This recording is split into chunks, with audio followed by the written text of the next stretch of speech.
Hello friends, welcome to Python Tamil tutorial part 9 Nachino. போன கிளாஸில் input பற்றி சொல்லியிருந்தேன். இப்போ வந்து ஒரு லிஸ்ட் அப்படின்றத சீக்வன்ஸ் லிஸ்ட் அப்படின்றத பற்றி பார்ப்போம். அது ஒரு இதை எப்படி லிஸ்ட் பண்ணுறோம் அப்படின்ட்டு, மற்றபடி இதெல்லாம் ஒரு மெத்தடு கிடையாது, இப்படி யூஸ் பண்ணலாம் அப்படின்ட்டு தான். இப்போ நான் ஒரு ஃபேமிலி அப்படின்ட்டு எழுதுகிறேன் பாருங்கள். அது வந்து இந்த ப்ராக்கெட்குள்ளார நான் எழுதுகிறேன். என்னோடய ஃபேமிலியில் யார் யார் இருக்கிறாங்களோ அவங்க நேம்லாம் எழுதுகிறேன். அம்மா, அப்பா, தம்பி,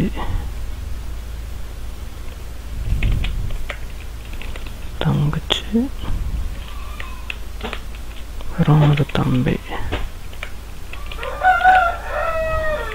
அப்புறம் நான் சீனு.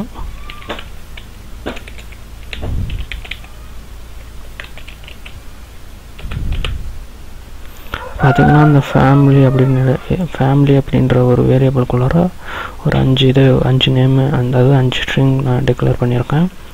பார்த்திங்கன்னா இதோட பொசிஷன் எப்படி சேவ் ஆயிருக்கும் அப்படின்னா, முதல்ல இருக்கிற அந்த மாம் அப்படின்றது, அதாவது அம்மான்றது 0வில் எடுத்திருக்கோம். அப்புறம் அதுக்கு மேலே தான் 1 அப்படின்னு எடுத்திருக்கோம். இதுவே ரிவர்ஸில் பார்த்திங்கன்னா இது தான் ஃபஸ்ட்டு, அதாவது -1 அப்படின்ற மாதிரி எடுத்திருக்கோம். பாருங்க, நான் இதை ப்ரூவ் பண்ணுறேன். வந்து நான் ஃபேமிலி அப்படின்னு டைப் பண்ணிட்டு ப்ராக்கெட்குள்ளார 2ன்னு கொடுக்குறேன்னு வச்சுக்கோங்களேன். என்ன வருதுன்னு பாருங்கள். அதாவது சிஸ் அப்படின்றது வந்துருக்கு. இது 0, இது 1, இது தான் 2 அப்படின்றதுனால அது சிஸ்டர் அப்படின்னு வந்திருக்கு. இப்போ நான் பாருங்கள் வேறு நம்பர் ஒரு மாற்றி காட்டுறேன். சாரி, அங்கேயே மாற்ற முடியாது, நம்ம மறுபடியும் தான் எழுதணும். ஃபேமிலியில் 4 அப்படின்றது, 4 இல்லை 3 அப்படின்றத யூஸ் பண்ணுறேன். 3 அப்படின்னு பார்த்தோன்னா பிரதர் அப்படின்றது வந்திருக்கு.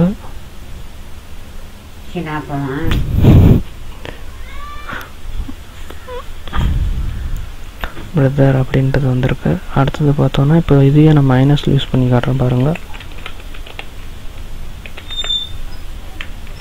-2 அப்படின்னு யூஸ் பண்ணுறேன்னு வச்சுக்கோங்களேன். அப்பயும் பிரதர் அப்படின்னு வந்திருக்கு. அதாவது -2 அப்படின்னு நான் சொன்னேன். இது வந்து ரிவர்ஸில் இப்போ சின்னது -1 பிரதர் -2 அப்படி அந்த ஆர்டரில் வந்திருக்கோம். என்ன பாருங்கள், நான் மறுபடியும் எழுதி காட்டுறேன். ஃபேமிலி அப்படின்னு போட்டு -1 போடுறேன். பார்த்திங்கன்னா சீனோ அப்படின்னு வந்திருக்கு. அதாவது இந்த இதில் பார்த்திங்கன்னா இது 0லேருந்து ஸ்டார்ட் ஆகி 1 2 3 அப்படின்னு வரும். இந்த இதில் பார்த்திங்கன்னா -1 அப்படின்றது வந்து ஸ்டார்ட் ஆகும். இந்த மாதிரி மட்டும் நம்ம ஒரு ஸ்ட்ரிங்கோட வேல்யூ வந்து கண்டுபிடிக்கலாம் அப்படின்னு கிடையாது. இப்போ நான் ஸ்ட்ரிங்கில் ஒரு நேம் எழுதுகிறேன், என் நேமே எழுதுகிறேன், சீனு அப்படின்னு எழுதுகிறேன். பக்கத்தில் ப்ராக்கெட்டில் இப்போ இதில் ஒரு எழுத்து எங்கே இருக்குது அப்படின்னு கூட நம்ம கண்டுபிடிக்கலாம். அதாவது 3ன்னு கொடுக்குறேன்னு வச்சுக்கோங்களேன். பார்த்திங்கன்னா n அப்படின்னு வந்திருக்கு. அதாவது s வந்து 0, அதுக்கப்புறம் 1 2 3 அப்படின்ட்டு அதே ஸ்ட்ரிங்கில் மறுபடியும் நான் ரிவர்ஸில் கொடுத்து பார்க்குறேன் பாருங்கள்.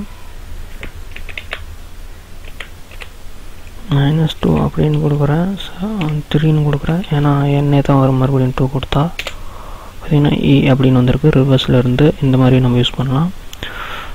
அடுத்த வர கிளாஸில் இருந்து இன்னும் கொஞ்சம் பார்ப்போம். தேங்க்யூ ஃபார் வாட்சிங்.